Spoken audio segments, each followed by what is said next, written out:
sou mais conhecido por Waver, tenho 38 anos, sou da Margem Sul e neste momento faço muitas coisas. Sou bailarino, sou empresário e sou arquiteto. Eu descobri o break na altura no meu secundário e foi por acaso.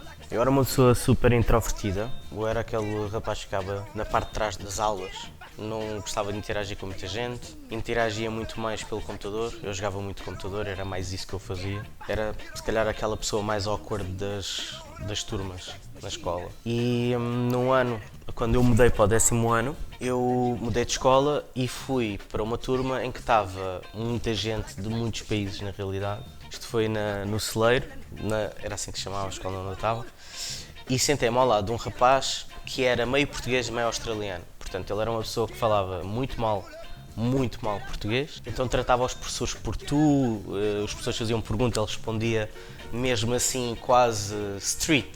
E eu, como sentei ao lado dele e vi que ele estava na luta, no struggle, eu virava-me para ele e disse, olha, não falas assim com o professor, trata por você, estas pequenas cenas. E fomos desenvolvendo ali uma amizade e ele houve um dia que disse, olha, eu vou treinar com uns amigos meus lá para cima, break dance, na Casa Amarela, que é um espaço comunitário ali na zona do Miratejo, e eu disse, pá, ok, eu posso ir contigo. E fui naquela do nem sabia para o que ia. Ou seja, quando eu cheguei estava toda a gente a treinar, nananã, e o Pedro, ou seja, o Ozzy, que foi a pessoa que me ensinou a dançar, que nem está a viver em Portugal neste momento, basicamente começou-me a ensinar uns moves, ensinou-me waving, e eu comecei a fazer waves sem qualquer tipo de aprendizagem, não é? E ele falava muitas vezes em inglês e não falava em português contigo. Então ele dizia assim, wow, you're a natural waver.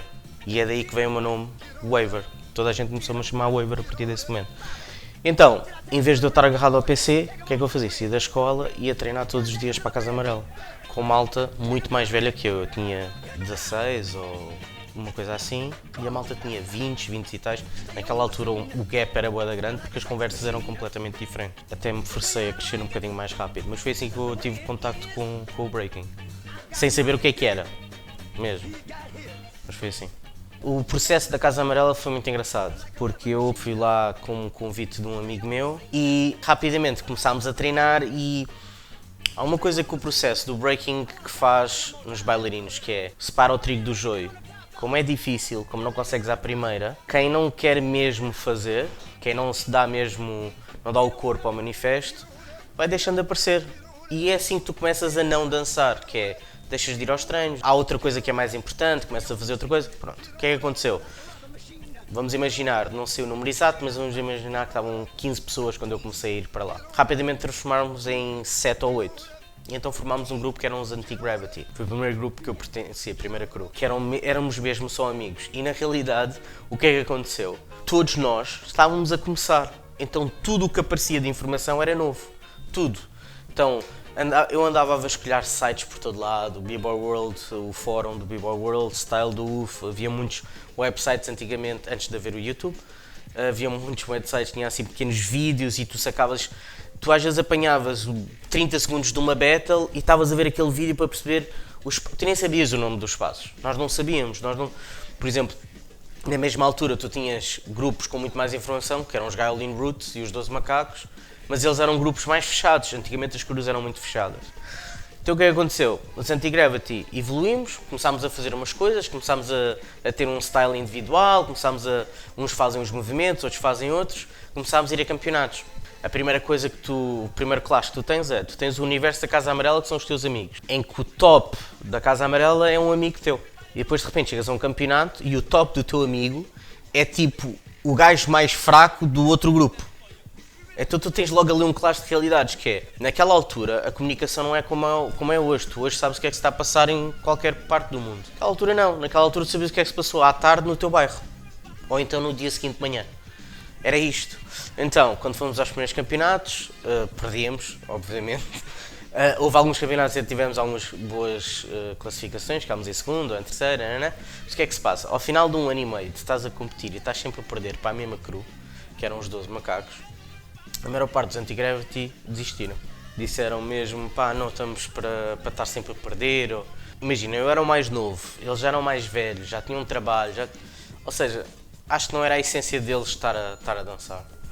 E então a Casa Amarela continuou sozinho. Eu ia treinar sozinho. No inverno aquilo tem sempre as portas todas fechadas, mas no verão não. No verão eles abrem as portas todas porque é um calor, graças, aquilo é complicado.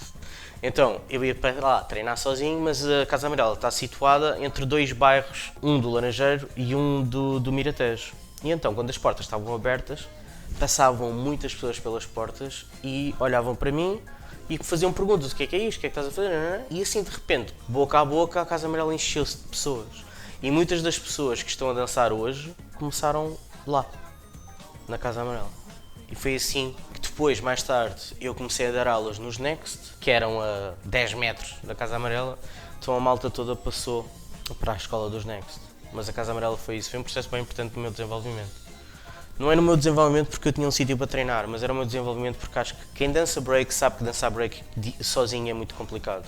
Muito complicado. Porque nós bebemos de energia uns dos outros e às vezes estás tanto tempo a batalhar num movimento e se não tens uma pessoa que te diz alguma coisa, quem diz break diz outra coisa qualquer, mas no break eu sinto que é um bocado mais complicado porque tu literalmente não te consegues ver ao espelho. Ou seja, a power moves tu não consegues, o teu olhar não está fixo, né? E então eu levava sempre uma câmera, que era daquelas câmaras mesmo rascas, filmava o treino todo, eu depois de treinar ia para casa, metia o vídeo em casa e enquanto estava a jantar, estava a analisar o que é que eu fazia. Acho que foi a altura que eu evolui mais, na realidade, porque estava a fazer uma auto-análise constante, diária, e era bué da fixe, por acaso. Esse processo foi... Eu nem sei, às vezes eu olho para trás e penso, onde é que eu fui arranjar a força para fazer aquilo? Porque na altura não me parecia grande força. Hoje em dia, se calhar, olho para trás e vejo, treinar sozinho, um ano e tal, mas foram processos muito importantes. Me desenvolveram não só na dança, mas em todas as minhas áreas profissionais. A nível de movimentos difíceis de aprender, para mim eu sempre tive muita dificuldade com power moves. Eu sou muito pesado.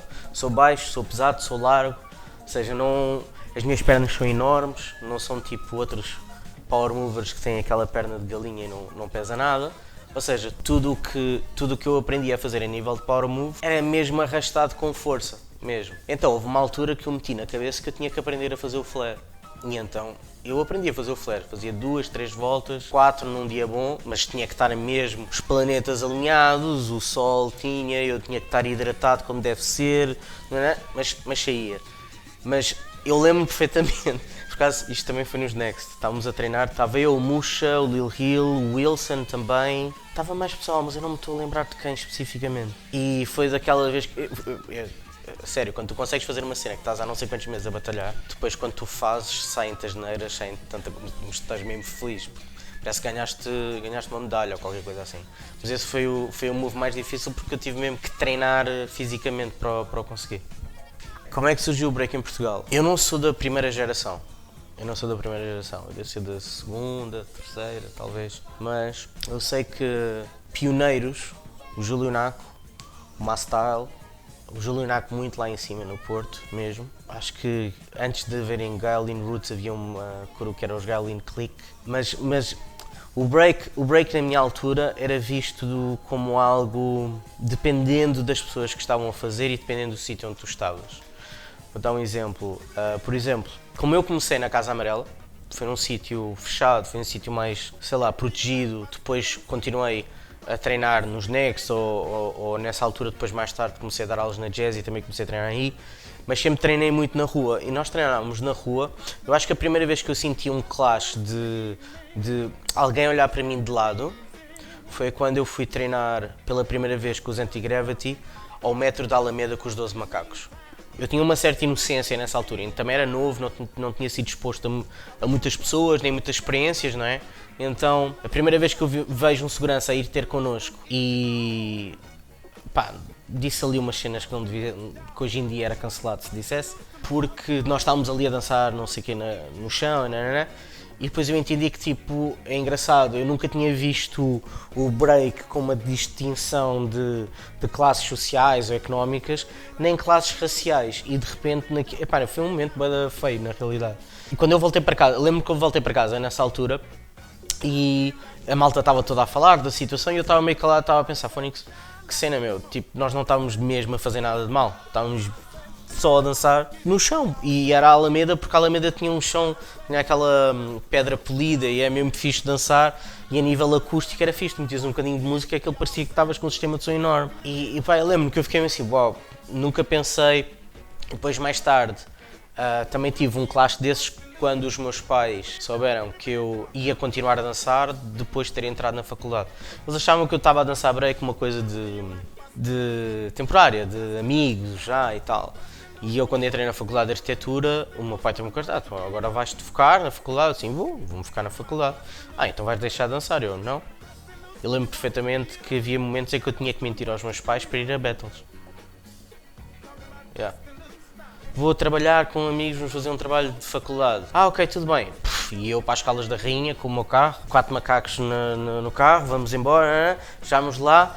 Por acaso, acho que houve uma das vezes que nós ganhámos, eu lembro-me perfeitamente deste episódio, que eu estava a conduzir e estávamos a voltar para Lisboa e o meu pai liga-me e eu disse para um amigo meu, atende, mas não lhe digas que a gente... E ele, está-se bem, não te preocupes. E o meu pai, em alta voz, o meu pai assim, então, como é que correu? Ele, ganhámos, eu... Mano, eu a conduzir, tipo, olhei assim para ele, tipo, como assim, meu? Tipo, eu acabei-te de dizer. Eu lembro que cheguei a casa, houve grande filme, etc.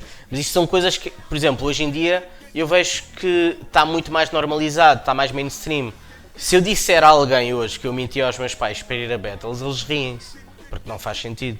Havia um campeonato de coreografias, que era em São João da Madeira, que era de grupos coreográficos. E ia haver uma battle de break lá de Cruz. Então os anti-gravity todos meteram-se no autocarro, vamos embora. E lembro-me que a gente foi de autocarro e eu tinha para aí, sei lá, uns 3 euros comigo, 4, uma cena assim, 5 euros, para o fim de semana todo. Então fomos, chegámos lá, não havia campeonato porque não havia inscrições, só havia uma coroa inscrita. Quem é que eram? Girl Roots. Levámos uma porrada.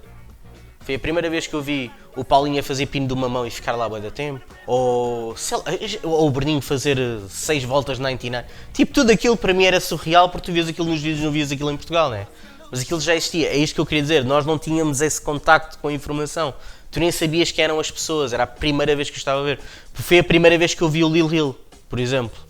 Foi aí que eu o conheci, a gente conheceu-se numa cypher. E ele lembra-se desse... eu já nem sei o que é que eu lhe disse, mas ele lembra-se desse momento da gente se ter tornado amigos ali por algum motivo. E isto para te dizer, tipo, o break era visto de formas muito diferentes, estás a ver? Muito diferentes. Eu tive a minha visão, que era sempre mais fechada, mas a visão que os meus pais tinham do break não era positiva. Muitas das vezes também, quando fazíamos espetáculos ou qualquer coisa assim, em que eu estava na faculdade e eu tinha que sair de um trabalho de grupo porque ia fazer não sei o quê, as pessoas olhavam para mim e diziam, porquê é que tu fazes isso? Tipo, não entendiam. Mas eu sou teimoso, os outros podem dizer o que quiserem, eu faço o que eu quero, basicamente é isso. Houve um momento que, aliás, até o break foi o que causou com que eu e o meu pai tivéssemos uma relação muito mais próxima. Porque houve um momento em que, um momento assim decisivo, já não me recordo o que é que se passou, nem com que idade é que foi, mas chega a ter uma conversa com o meu pai em que eu lhe disse, olha, eu vou continuar a ir, tu preferes que eu te diga ou preferes que eu te minta? E ele ficou a olhar para mim e disse, ok, então sempre que fores avisa, que é para ele pelo menos saber onde é que tu estás. E mudou, houve ali um shift, os astros alinharam, alguma coisa, não sei. Mas foi positivo. O break na realidade sempre teve uma influência muito grande em mim a nível de caráter. Os 12 Macacos são uma das crus mais antigas de hip hop, e eu digo de hip hop porque era um grupo que tinha os 4 vertentes, os DJs, writers, MCs e b-boys. E os 12 Macacos surgiram da fusão de 2 grupos, que eram os Wild Rocks e os Urban Stills. Urban Stills de Lisboa e Wild Rocks do Barreiro. E eles no início, ou seja, eles juntaram-se para um campeonato nacional que foi organizado aqui em Almada, na incrível Almadense, e eles juntaram-se, e eles na altura eram 12, e surgiu o nome 12 Macacos. Sempre foram um grupo de referência cá em Lisboa, sempre. E foi um grupo que na realidade influenciou muito a b-boying scene, a breaking scene naquela altura, mesmo. Houve uma altura que as coisas eram muito acesas entre as crus, mesmo muito acesas, mas depois, eu não sei, parece que as coisas se alinharam ao ponto de entendermos que o facto de haver mais crus era uma coisa muito positiva, que era mais pessoas a dançarem, os campeonatos eram mais interessantes, até tu tinhas mais vontade de treinar, porque quando chegas a um ponto, por exemplo, eu recordo-me que a única cru que fazia frente na altura aos 12 Macacos eram os Galinho. Então quando os Galine vinham a Lisboa por algum evento ou qualquer coisa, havia sempre esse clash, havia sempre, ou ao contrário. Os 12 Macacos, na realidade, foram um ponto de referência na história do hip-hop. Tem muitas coisas boas que aconteceram, muitas coisas que não foram positivas mesmo, mas de uma forma ou de outra, eles influenciaram muitas pessoas que hoje estão na liderança da comunidade da dança hoje em dia. E eu não estou a falar só de breaking, estou a falar de várias coisas, ok? Pertencer aos 12 Macacos foi algo muito positivo para mim, a nível de desenvolvimento, mesmo como bailarino. Forçou-me a tomar decisões, forçou-me a escolher, a fazer escolhas, e depois entendi que crescemos de formas diferentes e com objetivos diferentes, e todos nós, na realidade. Porque mais uma vez eu era dos mais novos num grupo, e então de repente há filhos, de repente há responsabilidade, de repente tens que pagar a renda, de repente as coisas são diferentes. E, por exemplo, eu para ir treinar com os 12 gastava 10 euros. Transportes, voltar, porque eles treinavam em Chelas e eu era do Miratejo, portanto parece que não, faz toda uma diferença. Eu ter pertencido aos 12 também foi algo que não estava programado, foi algo que aconteceu naturalmente, porque os Anti-Gravity, como eu disse há bocado, desistiram e fui para um campeonato em Peniche. Foi dos primeiros. Aliás, antigamente só havia campeonatos de cruz. E havia um campeonato que era 1 para 1, que era em Peniche. Então eu fui, peguei no carro, sozinho, Peniche, cheguei, inscrevi-me e comecei a batalhar. Comecei a batalhar e lembro-me que das melhores sensações que eu tive na dança, e sempre me perguntam um highlight, eu digo este. Não foi um campeonato tipo enorme, nem tinha grande conceito, nem nada disso, mas aconteceu uma coisa muito fixe, que foi, como era um campeonato 1 para 1, normalmente quando tu entras em 1 para 1, tu tens a tua crew atrás de ti, a dar-te apoio, mas eu não tinha ninguém. Então eu comecei a batalhar sozinho, filtros, segundos filtros, e depois entrei nos 16. Quando entrei nos 16, eu batalhei contra, acho que foi um dos 12 Macacos, e ganhei. Depois batalhei com um rapaz que era o Surprise, que era um b-boy brasileiro que apareceu, agora já não sei onde é que ele anda, mas naquela altura ele tinha vindo e foi a primeira battle que ele apareceu. Então, eu tive 2 entradas contra ele também, empatámos, e no tie break todos os 12 Macacos meteram-se atrás de mim. Os In Motion meteram-se atrás de mim, as Butterfly So Flow meteram-se atrás de mim, todas as pessoas de Lisboa meteram-se atrás de mim. Todas. E eu olhei para trás e foi uma sensação, na realidade até me estou arrepiada disso, eu olhei para trás e eu vi a cidade toda de Lisboa, não era uma crew, entendes o que eu quero dizer? Foi um momento muito fixe, mesmo. E eu nem sei porque é que eu estou a dizer isto. Mas foi daí que surgiu o convite, já me lembro. Foi daí que surgiu o convite de eu entrar nos 12 Macacos. Porque depois no final dessa competição, que eu acho que fiquei para aí nos quartos de final, perdi com o Ivan, que agora é dos 12, que é o X2 Rock, mas nós de antes não nos podíamos ver. O mundo é assim.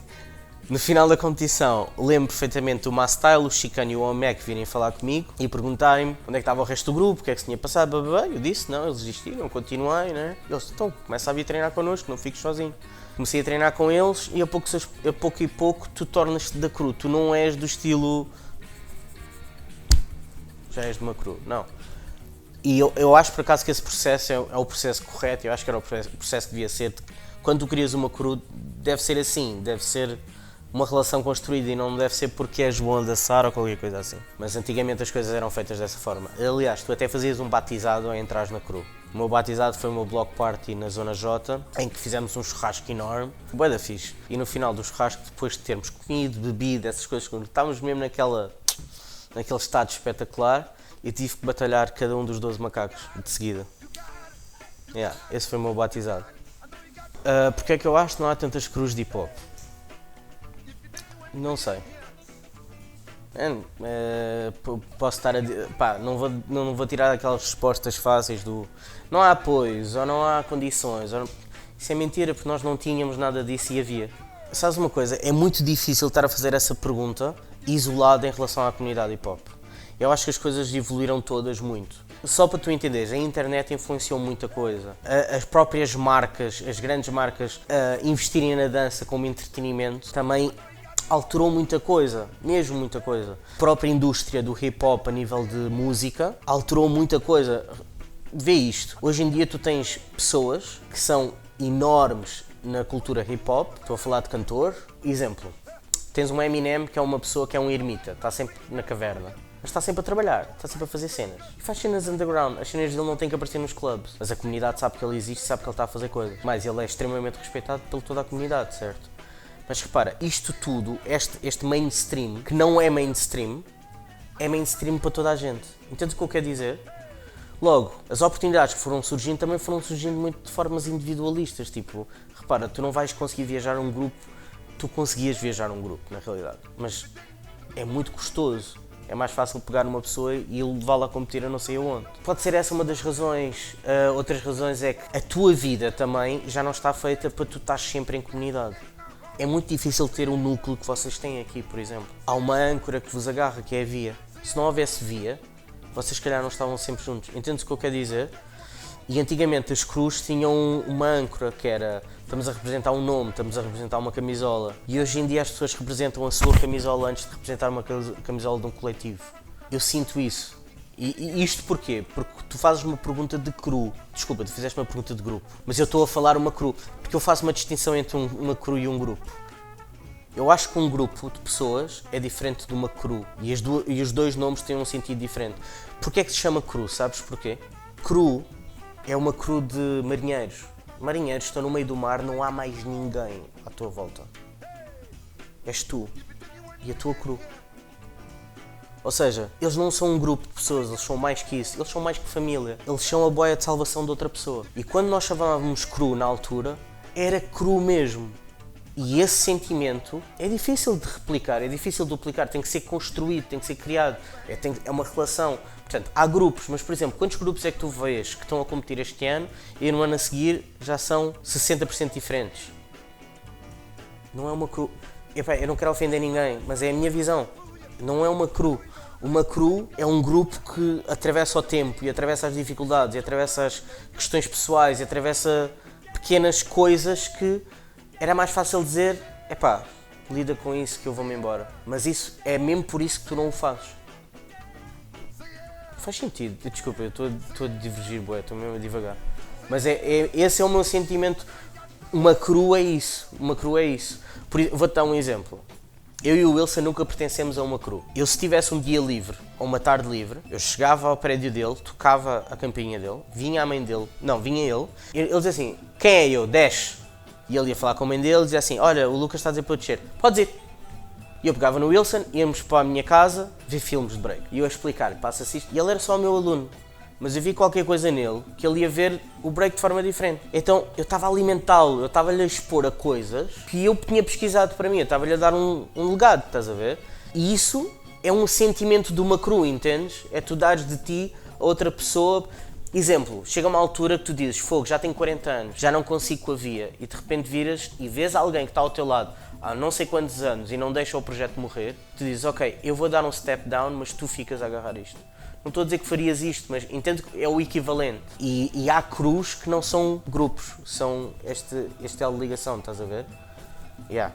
É o feeling, Tu tens uma ligação com uma pessoa que passa a dança, passa a vida, passa o que quer que seja. Exemplo, houve uma vez que eu estava fora do país e a minha avó estava doente e o meu pai estava a trabalhar e ela precisava que alguém fosse buscar a comida para ela, porque ela não conseguia sair de casa.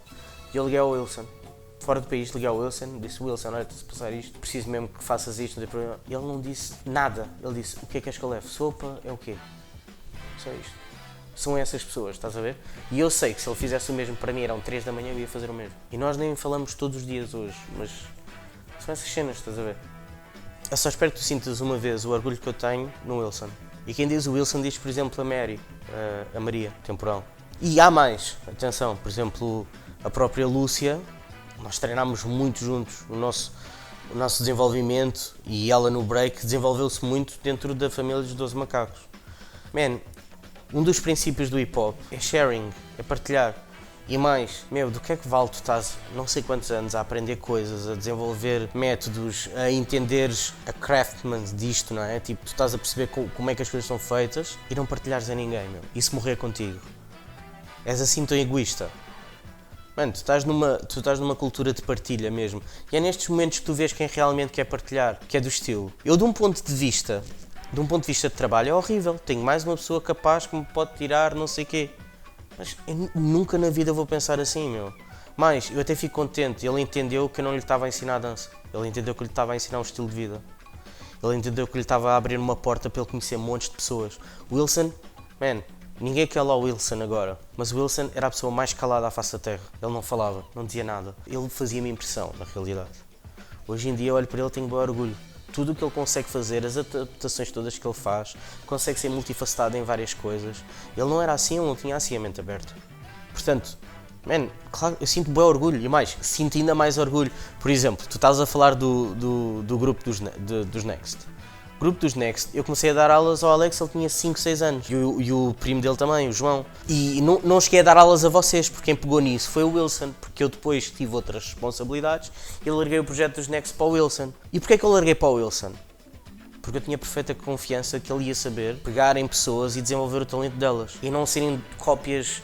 O Wilson não é a cópia minha, nem vocês são cópias dele. Isso também é bem importante. Então estamos numa cultura de hip-hop, cada um tem a sua identidade, cada um tem o seu processo. Repara nisto, tem tudo a ver com decisões. Eu podia ter desistido quando os Anti-Gravity desistiram. Mas não desisti, continuei. E tive todo o meu processo e no meu processo encontrei o Wilson. Se nós vimos isto como um rio, tipo há afluentes e há bloqueios e há decisões que a gente toma que vão afetar pessoas muito mais para a frente. Imagina, tu se calhar não ias dançar hoje em dia, não estavas aqui. Porque eu tomava a decisão de desistir. A decisão fácil. Estás a perceber? Eu só tenho orgulho, meu. E depois quando tu começas a pensar nas coisas e à medida que vais processando as coisas e vais olhando, por isso é que é bem importante, nós temos respeito por quem começou, meu. Bué. Porque se eles não tivessem começado, nós não estávamos a fazer nada. É mesmo isto. E não é tipo respeito, mas é tipo saber quem é, porque é que fez, o que é que fez. Faz sentido. E nós temos história em Portugal, bué da grande. Nós pertencemos a uma... Vocês ainda pertencem a uma geração que está a construir isto. Há muita coisa que já está construída. Mas há muita coisa por construir ainda. Eu tive a sorte de pertencer a uma geração que construiu muita coisa. Não havia nada. Não havia convenções, não havia aulas, não havia campeonatos, não... Era tudo muito... Havia um campeonato por ano, tipo, surreal. Agora há battles todos os fins de semana também. Calma, também não é preciso tanto. Mas... Percebes isto? E tipo, tu para teres uma informação de alguém era preciso, não sei o quê. Hoje em dia as coisas são muito mais fáceis. Mas pá, se tu estás a entrar em algo, eu sou mesmo dessa opinião, tu estás a entrar em algo, pá, percebe de onde é que vieram as coisas, quem é que são as pessoas, quem é que não são. Não é para estar tipo vénias nem nada disto, mas mano, dá o respeito à pessoa. Houve um momento que aquela pessoa não tinha nada, mas tomou a decisão de continuar. Isso tem que ter um valor, não é? Inspirações que eu tive a arrancar. Nacionais, alguns membros dos 12 Macacos, o Mastyle, o Zimos, o J-Rock, o Chicano. Lá em cima do Porto, quando eu vi a primeira vez o Júlio a dançar, conectei-me bué com o style dele. Depois percebi que não era só style, ele é um pulso de conhecimento, mesmo. Mas o Júlio para mim, e depois ainda percebi que nós tínhamos uma pessoa em comum, que era uma inspiração em comum, uma referência em comum. Porque a nível internacional nós seguíamos muito o mesmo b-boy, que é o b-boy do Knock, um b-boy de Los Angeles. Uma máquina de style, grande b-boy. Isto é surreal. Uma das minhas referências era também o Hong Ten, que hoje em dia, passados 20 anos, continua a ser dos melhores b-boys que existem, com 40 anos. É surreal, é mesmo surreal. Salah, dos Vagabonds, na França. Em Espanha, adorava a crew dos Adictos, que acho que é uma crew que já nem existe, mas na altura eles eram muito fortes, o b-boy Strimo, que era um b-boy que fazia uma mistura entre contemporâneo e breaking, grande máquina. Mas estamos a falar de há 20 anos atrás, não sei o que é que ele está a fazer hoje. Na altura ele fazia isso. A crew do Knock era bada fixe, chamava-se Battle Monkeys. Engraçado, a palavra macaco está-me sempre a seguir a vida, não sei porquê. Pois, porque eu depois também tive a versão waiver Funky Monkeys, também é uma cena engraçada. Mas depois, repara, eu fui buscar inspiração também a outras pessoas. Por exemplo, pessoas que não tinham nada a ver com a dança. Eu sou uma pessoa que lê muito, eu sempre li muito, estás a ver? Mas há livros de liderança que eu lia que também me influíram na altura. Eu nunca tive falta de inspiração, eu sempre tive, foi uma falta de um veículo onde pudesse explorar e a dança, nesse caso, revelou-se isso.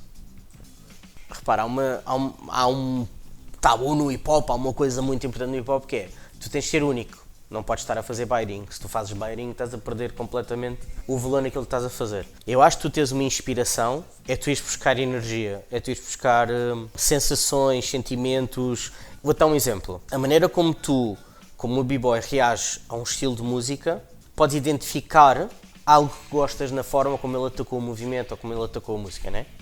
E depois pensar, ok, como é que eu faria se fosse eu, no lugar dele? Isto eu acho que é tu estás-te a inspirar, mas tu não te estás a inspirar exatamente nos passos ou na forma física que ele está a fazer. Entendes o que eu quero dizer? Até porque, repara, o break há pessoas que utilizam o break de uma forma muito académica e muito uniformizada. Por isso é que hoje em dia tens alguns b-boys que têm um style muito semelhante. Mas os que se destacam continuam a ser aqueles que são diferentes de toda a gente. São únicos. Ok? E é normal, porque chega uma altura em que tu aprendes as coisas, aprendes as bases, mas até já nas bases o teu corpo tem que se adaptar às mesmas. E então tu já começas a criar uma espécie de uma identidade. Mas tu continuas a fazer isto assim, é como se tu estivesse a comer comida sem sal e sem tempero. É só comida, estás a cozinhar, mas não estás a meter o teu spice, estás a ver o teu flavor, é mesmo isso. E eu acho que tu não metes nenhuma percentagem de inspiração, nem uma percentagem de identidade. Eu acho que metes sempre toda a tua identidade, mas a tua energia de identidade aumenta consoante tu fores entendendo como é que os outros reagem a isto, como é que os outros... O que é que eu faria naquele sítio, o que é que eu faria naquele momento? Aquele gajo recebeu um burn, mas a reação dele foi tipo nula. Será que eu reagia nulo? Será que eu tinha uma reação? Estás a ver?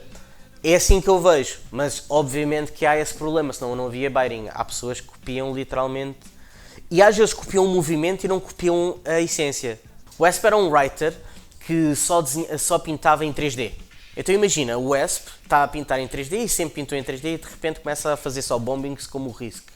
Estou a falar de pessoas old school, aqui da margem sul. O Risk só fazia bombing, só fazia tipo, nunca fazia um graffiti ou nem nada disso, só fazia bombing. Agora imagina, o Wesp fazer bombing. Tipo, estás a ir buscar um move de outra pessoa, nem fica bem, porque não é teu, estás a ver? Ok, como é que tu treinas o teu style? Eu acho que cada bailarino vai ter o seu método ou a sua forma. Eu na altura utilizei a forma que eu tinha à disposição, que era, eu como treinei sozinho, como eu vos disse, durante um ano e tal, e acho que aquele ano foi o ano em que eu defini várias coisas, eu dançava break com todo o estilo de música. Ou seja, obrigava-me a adaptar a diferentes ritmos e a perceber que movimentos é que encaixam com músicas com uma cadência X, uma cadência mais rápida, uma cadência mais lenta, e isso fez com que eu depois também adaptasse o meu style a cada música, que eu acho que isso também é muito importante. Tu tens o teu style, mas o teu style muda, se estás a ouvir rock ou estás a ouvir jazz, ou soul, é diferente, não vais estar a fazer o mesmo, a ouvir um James Brown e a estar a ouvir Metallica, e se calhar a cadência rítmica é a mesma, mas o feeling da música é completamente diferente. Eu fazia isso várias vezes. Como é que eu acho que cada um pode desenvolver o seu style? Primeiro de tudo, tens que fazer muita pesquisa, mesmo. Tu tens que ver muita dança para desenvolveres a tua dança. Até para perceberes o que é que gostas e o que é que não gostas. Pronto, eu acho que isso também é outra forma interessante. Como ajudar outros a desenvolver o seu próprio style, aí é muito complicado. É tudo subjetivo, não é? Primeiro é o ser humano, não é? É outra visão, é outra essência. E tu estares a ensinar essa pessoa, é muito difícil de seres professor e não influires nesse ponto. É mesmo muito difícil. Porque se calhar ele vai fazer coisas que tu não gostas. Mas ao mesmo tempo, eu acho que nós temos que ter essa distância. Ou seja, tu tens de ser próximo a ensinar isto. E depois quando a pessoa toma as suas decisões a nível de style, tu tens de te afastar, se te sentes confortável com isso, e depois começar. Ok, eu quero ajudar esta pessoa. Não gosto muito do style dele, mas eu quero ajudá-la. Então eu forço-me a entender o style dele para depois conseguir lhe dar saídas. Exemplo. Eu há poucos tempos tive um processo de treino com o Alex dos Nex e o Mateus. E eles os dois têm dois styles completamente diferentes um do outro. Eu estava a ajudar no treinamento deles. Aquilo que eu falava com o Alex era completamente aquilo que eu falava com o Mateus. Aliás, eu até treinava-os quase em sítios opostos da sala. Porque eu não queria influir negativamente num ou negativamente num, ou positivamente. Ou seja, não queria que o treinamento de um influísse negativamente no treinamento do outro. Porque são duas pessoas completamente diferentes. E ao mesmo tempo também não queria que por um estar a conseguir fazer X e outro não estar a conseguir fazer esse X, a comparação não é positiva aí, nesse processo. E então, o que é que eu fazia? Eu procuro sempre ver saídas de certos movimentos que eles não estão a conseguir descobrir vocabulário para irem buscar, ou dar-lhes abanar-lhes a existência do estilo, agora vais fazer isto ao contrário. E de repente, por fazeres isto, o corpo descobre outras portas. Ou seja, há várias formas, mas é muito complicado tu ajudares outra pessoa a desenvolver o seu próprio style. Não é qualquer pessoa que consegue fazer isso. sem influir, sem influenciar. Qualquer pessoa consegue te ajudar a desenvolver um style, mas a tua identidade tens de conseguir ter esta distância e não é fácil, nesse sentido não é fácil. Quando tu arrancas o break, ok, quero aprender a dançar break, ok, tudo bem, vamos às bases. Eu estou-te a ensinar a gatinhar, então estou-te a ensinar a andar outra vez. E mais, estou-te a ensinar a pensar, como é que tu pensas desta forma com o teu corpo. Por exemplo, não te é natural tu tens as mãos no chão. Não te é natural tu estás com a cabeça, estares ao contrário. O teu corpo não foi feito para estares ao contrário, ou para estares a rodar sobre ti próprio, não foi. Então, tudo tem que passar por uma adaptação, é como se tu estivesse a transformar o teu corpo. Todo aquele processo em que te estás a ensinar, as bases são estas, na realidade não te estamos a ensinar passos, estamos a ensinar mais que isso, estamos a ensinar uma nova forma do corpo humano andar, e tu interagis com o chão de forma diferente. Perderes medos, por exemplo. Os primeiros movimentos que tu estás a ensinar que tens a cara perto do chão, as pessoas não entendem. Isto é muito simples de explicar. Se tu tens a cabeça colada ao chão, tu nunca vais bater com a cabeça no chão, porque ela já lá está. Mas quando as pessoas aproximam a cara do chão, o primeiro instinto delas é fazer isto. E o que é que acontece? Tu estás no movimento a rodar ou qualquer coisa, o mais provável é bates com a cabeça. Ou seja, tu também estás a mudar instintos, entendes? E nessa fase faz sentido ser igual para toda a gente e toda a gente entender. Depois de aprenderes bem, estragas, faz o que tu quiseres. Depois de aprenderes bem, a gente sabe que tu sabes fazer dessa forma e agora a liberdade é isto é a tua tela, isto é o teu pincel, já sabes como usar as tintas, agora estraga o quadro ou mete-o espetacular, faz o que tu quiseres. Eu acho que há uma fase em que tu começas a dançar break e estás a dançar break. E depois há uma fase em que tu olhas para o break como uma forma de expressão da tua vida. E aí começas a olhar para o break de uma forma completamente diferente. Quando tu começas a fazer uma coisa é a tua primeira decisão, mas quando começas a fazer a sério é quando tomas a segunda decisão, que é os meus amigos vão ao cinema, mas eu tenho treino. Mas a minha namorada, tem que perceber que tem uma amante. Percebes? É complexo. Mas é um bocado isso, é quando tomas a decisão de fazer as coisas a sério. Sabes uma coisa? Tu agora estavas a fazer a pergunta dessa forma e eu estava até a questionar porque é que eu disse que não era fácil. Ok, obviamente que eu senti ao nível de dificuldade, mas nunca me chegou ao momento em dizer assim, vou desistir. Em comparação com outras coisas, ou com outras técnicas de dança, eu sinto que é mais difícil, porque requer outra coisa. Requer se calhar treino físico, requer se calhar quedas, requer trabalhar, se calhar o medo ou a percentagem de te lesionares e ficares parado 3 meses. E saem todas as danças, mas na nossa há mais. E eu não quero minimizar o trabalho que é feito para seres muito bom nas outras técnicas, mas na nossa técnica tu lidas com mais um fator, que é o medo. Ninguém tem medo de fazer popping. Mas se pedis alguém para fazer um air track, tu começas a pensar, faz um Fresno. E ele faz o Fresno, está ali, ninguém morre de ataque cardíaco, espero que não, a fazer isto. Mas pronto, o que eu quero dizer é, o breaking tem o fator o elemento de medo e o elemento de perigo e de receio. Nós temos isso.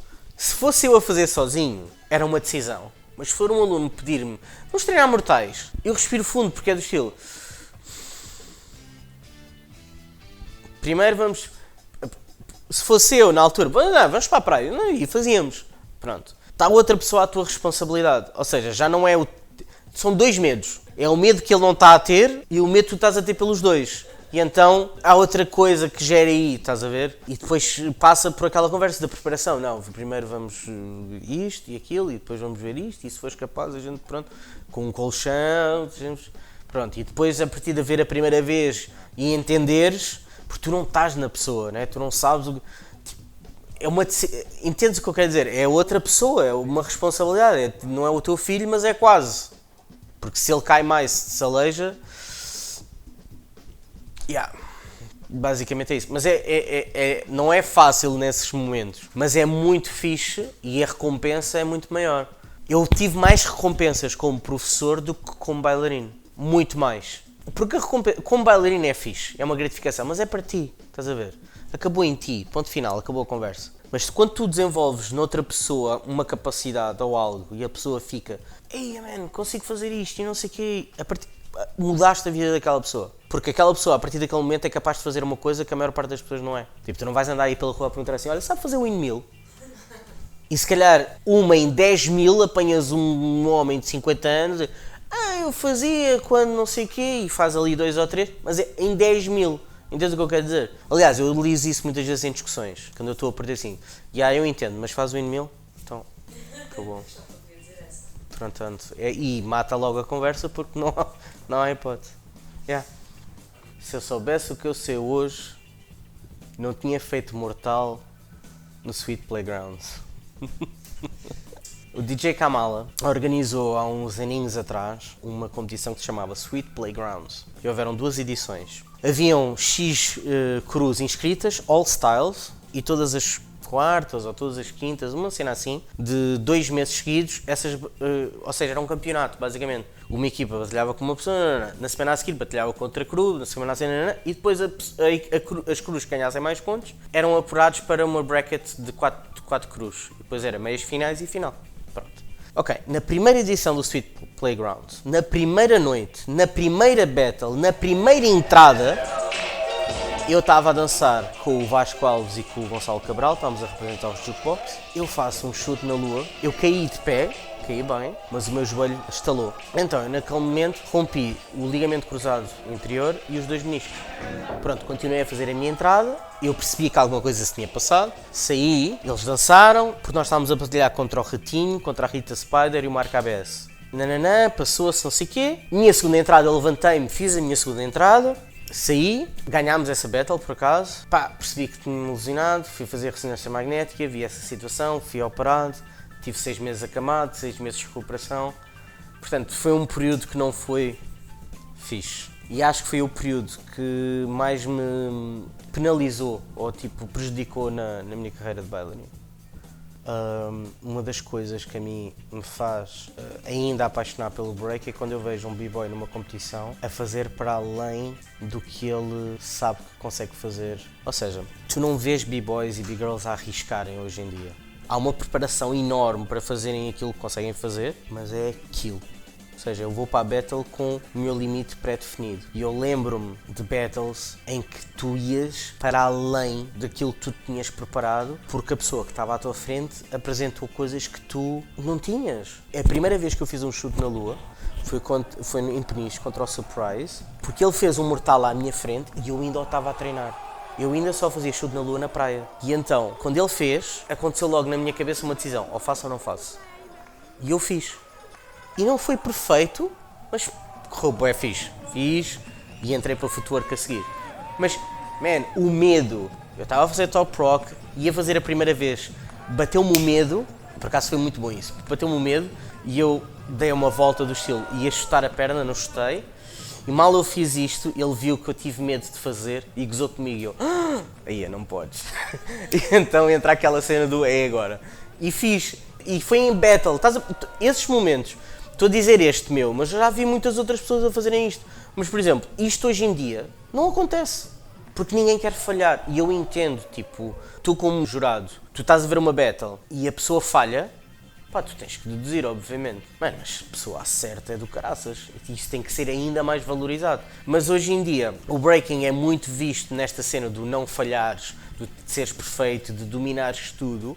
E perdeu muito aquela coisa do... Eu não sei se há a palavra, mas tipo upgrade, estás a ver? Aquela cena de Son Goku anda contra não sei quem e de repente dás o power up e não sei o quê. Isso acontecer em battle, antes acontecia muito mais. Por exemplo, havia malta que tipo, na altura em que o air tracking era um movimento que poucos faziam, ou faziam poucos seguidos, havia battles que era incrível, tipo, entrava alguém de power move e grande entrada e o outro gajo que não fazia tão bem, fazia o move que estava a treinar ainda, só porque tinha que ganhar aquela vantagem, estás a ver? Isso hoje em dia não acontece. E repara, o trabalho que foi necessário para os Jogos Olímpicos, para o breaking existir nos Jogos Olímpicos, houve malta que suou muito. A minha opinião, eu vou dá-la, mas o valor das pessoas que fazem com que isto aconteça, repara, de um ponto de vista artístico eu entendo e faz-me sentido que essa conversa seja colocada, porque não é um desporto. De um ponto de vista de oportunidade, há uma técnica que não tem tantas oportunidades como as outras. Repara, quantos b-boys são contratados para concertos de hip-hop? mas muitos outros bailarinos são. E tipo, de uma forma ou de outra, o breaking foi a primeira, percebes?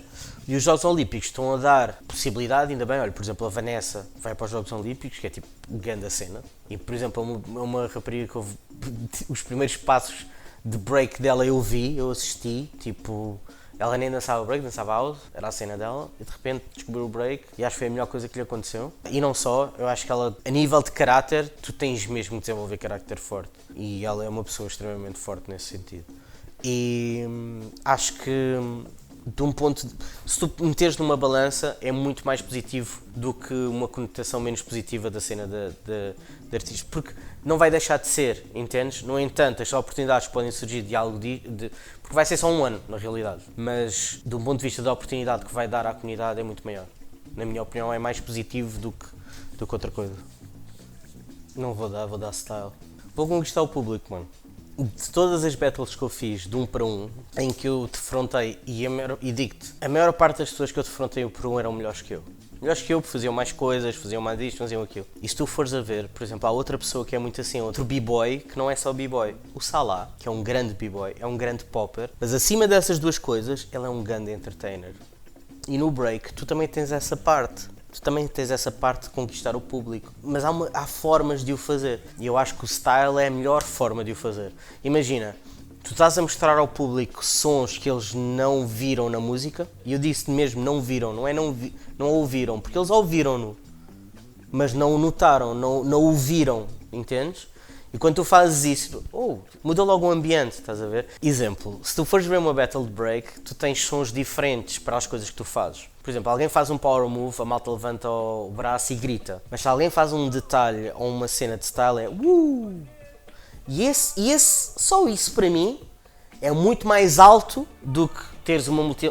Entendes o que eu quero dizer? Porque details, estás a ver? A dança tem details. Power moves, não deitando abaixo os power moves, mas os power moves é treino e é preciso muitas capacidades para isso. Mas style não vem com treino, character não vem com treino. Tem que vir contigo e tu tens de trabalhá-lo. E depois é muito inconstante e são muitas variáveis. Obviamente que é a minha opinião e eu vou sempre tender mais para um lado. Style para mim é uma cena muito mais fresh do que power moves. Mas eu fico impressionado com power moves, atenção. Há malta a fazer power moves incrível, mas eu prefiro top rock. Identidade no break para mim é a essência. O break dá-te a hipótese de tu criares uma identidade. Sabes porque é que nós temos nomes diferentes? Sabes porque é que nós temos nomes diferentes na cultura? Antigamente, esta foi a explicação que me deram, atenção. Vou-te dar o meu exemplo. O Lucas era uma pessoa tímida, introvertida, calada. O Ever é um gorila à solta numa arena. Era assim que eu via o meu character, que era do estilo, a música está a dar, não me interessa quem está à minha frente, eu vou comê-lo, vou arrebentar com ele, vou ganhar. Não sei como é que eu vou fazer ainda, mas não há dúvidas que isto vai acontecer. E eu entrava assim. Aquela mentalidade que a malta critica no Cristiano Ronaldo, eu acho que é a mentalidade que toda a gente tem que ter, que é competidora. Se tu competes, tu és o melhor. Tu tens de pensar que és o melhor. Mas não é mas, tu és o melhor. Porque se por algum motivo tu achas que não és, não compitas, não vale a pena. Tu és o melhor. E às vezes podes dizer, é o melhor que eu consigo hoje. Mas tu és o melhor. Porque tipo, se tu vais para uma competição 1 para 1, vou pela experiência. Ok. Mas não vais pela experiência a pensar que vais perder. Vais na experiência a dizer que és o melhor que vais ser, que é porque senão também não tens a experiência total. Repara, o Ever sempre foi diferente do Lucas. Então, a cultura dá-te a hipótese de tu criares... Repara, porque é que os writers não assinam Carlos ou Rui? Porque há uma parte de uma identidade. Tipo, é a tua identidade, é o teu street name. É a oportunidade de tu te reinventares e desenhares fora da tua vida. Porque a tua vida é aquilo. É não tens dinheiro para isto, não tens dinheiro para aquilo. Estou a falar do Bronx naquela altura. Não tens isto, não tens aquilo, não tens educação, tens crime à tua volta. Ok, então aqui eu sou alguém. Ei, viste o grafite que não sei quem fez? Ei, a grande cena, sabes quem é? Não, mas o gajo tem grande talento. E tu ouves isto e tu... Aqui sou alguém. Foi a explicação que me deram, ok? Não sei se é geral, mas foi a explicação que me deram e faz-me todo o sentido. Que é a oportunidade de tu te desenhares. Deixa-me dizer-te uma cena. Eu acho que houve um projeto que foi feito há pouco tempo, que se chama Ocupa. que eu acho que tem um valor enorme, feito pela Pim, pela Lúcia, mais pessoas, não vou estar a dizer o nome todo, e acho que foi muito fixe, foi uma tentativa muito bem conseguida de conseguir catalogar a história das várias culturas e danças urbanas que existem. E acho que foi foi um esforço brutal e houve muita gente envolvida, etc. Eu acho que é fundamental haver isso. Agora, como me considero um bocadinho mais velho, apesar de haver pessoas que ainda estão no ativo, que começaram antes de mim, muitas das vezes falamos, mas a malta nova não sabe, não reconhece, não valoriza. E como é que eles podem saber? Ok, tudo bem, a gente pode dizer isso e realmente até pode ser verdade, mas só podes dizer isso se houverem soluções. Agora, se há soluções e as pessoas não sabem na mesma, aí já é uma coisa diferente. Mas isto levantou um pensamento que foi, efetivamente, há muitas verdades na nossa comunidade e tu vais estar a entrevistar uma pessoa que esteve na mesma noite, no mesmo campeonato, na mesma situação e tiveram as duas pessoas no mesmo sítio e as duas vão dizer duas verdades diferentes. Porque tu estás sempre a falar aquilo que tu sentes, aquilo que tu viste e tu vês a realidade da forma como tu sentes. Por isso, eu acho que é muito fixe haverem estas iniciativas e acho que é muito fixe que o Ocupa existiu de uma forma tipo de catálogo e de tentar meter as coisas fixas. No entanto, também não baseou de opiniões. Eu comecei a dançar e as pessoas que dançam há mais tempo sabem quando é que as coisas aconteceram. Isto para dizer que houveram datas ali que não faziam muito sentido. No entanto, o valor daquilo ter sido feito é bué alto. E quem diz isto diz o Summer Camp, não é porque tu estás aqui, mas eu falo sempre do Summer Camp, que é outra coisa, que é esse. Acho que nós estamos numa fase que a dança está-se a desvirtuar a nível comunitário, mesmo. Até nos eventos em que arrastam mais pessoas, não há partilha, há segmentação. É o meu grupo, depois é o outro grupo, depois é o outro grupo. E até mesmo quando havia montes de rivalidades, na altura, no breaking, havia cruz que se davam com umas com outras. Ou seja, os 12 macacos não podem ver os Gaioline Roots. Era verdade, mas os 12 macacos davam-se com os do Gang, davam-se com os B-Boys do Eras, os Natural Skills, estão a perceber? Hoje em dia eu sinto que está cada vez mais segmentado, porque está-se a perder, é só isto. Eu não acho que haja uma solução fácil ou uma solução rápida, é só uma consequência de como as coisas estão a acontecer e eu acho que há cada vez menos comunidade e há cada vez mais segmentação, há mais separação mas pronto, é a minha visão e com muita pena, atenção, porque acho que há coisas que são positivas das coisas como estão agora, mas perde-se muita coisa de aprendizagem até e, por exemplo, olha, o vosso projeto de misturar pessoas a trabalharem em conjunto é uma coisa que força isso a acontecer, mas tu não vês muito isso acontecer. Por exemplo, houve uma altura que o Tarico, o Zagalo, o Gabi, eu e tu também, fizemos assim uns vídeos em conjunto e foi bué fixe. A gente juntava-se, câmara, é para fazer o quê? É para fazer isto, não sei o quê. Mas até nisso, nós fazíamos à pressa.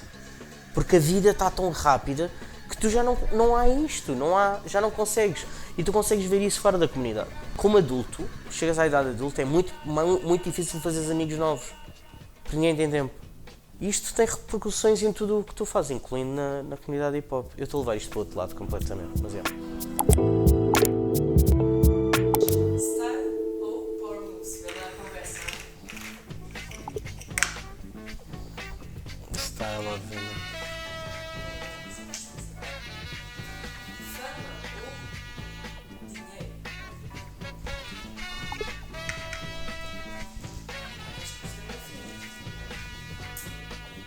Rocket ou disco?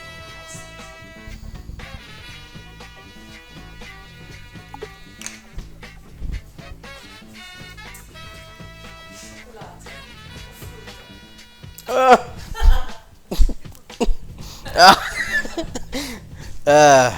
fruta? Fruta. É mentira, by the way.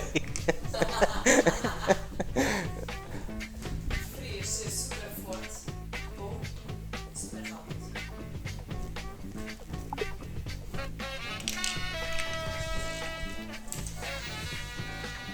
Preferes fotografias a preto e branco ou fotografias a cores? Preto e branco. Se dissesse que preferias cores a preto e branco, quais escolherias?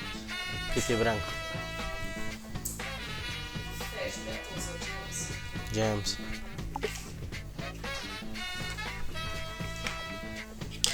Telemóvel ou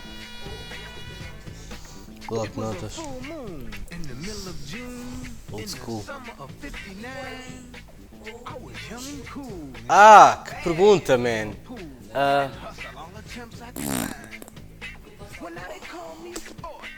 Eu gosto mais do Lee.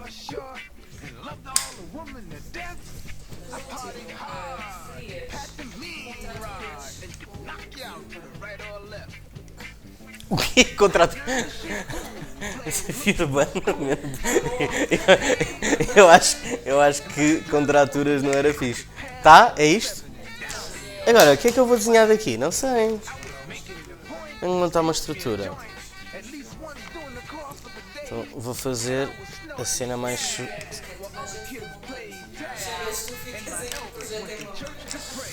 Então, primeiro tens de saber o que é que vais fazer. Isto não pode ser uma coisa.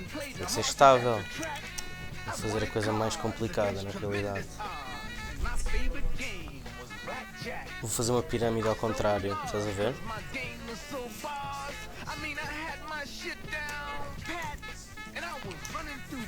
Na realidade, eu vou fazer uma analogia em relação àquilo que eu estive a partilhar com vocês, que é.